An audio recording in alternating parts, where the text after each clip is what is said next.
Are you not going to comply with it? I'm complying with state and federal laws. We are the federal law. Well, you better do it. You better do it because you're not going to get any federal funding at all if you don't. And by the way, your population, even though it's somewhat liberal, although I did very well there, your population doesn't want men playing in women's sports. So you better comply because otherwise you're not getting any federal funding. See you in court. Every state, good. I'll see you in court. I look forward to that. That should be a real easy one.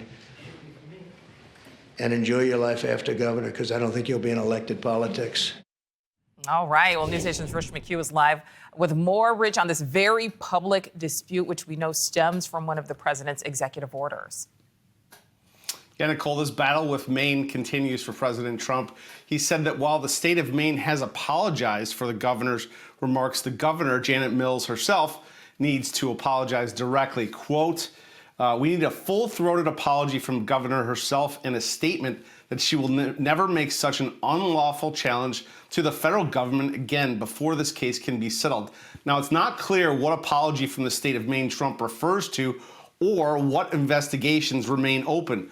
After Trump and Janet Mills got into that spat at the White House, his administration opened several separate but overlapping investigations into Maine. The Department of Ed, Health and Human Services, Agriculture, they paused funding until they found the University of Maine system in compliance. But last Wednesday, the Department of Education's Civil Rights Division found that the state was violating Title IX and offered the state, quote, an opportunity to voluntarily agree within 10 days or risk imminent enforcement action, including referral to the U.S. Department of Justice.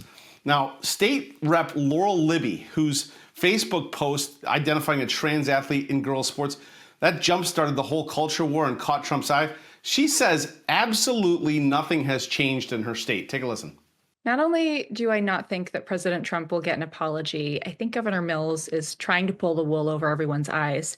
Nothing has changed in Maine. The university system has confirmed what we already knew. However, it's within the high school here in Maine, the high school system, that we've seen biological males participating in girls' sports.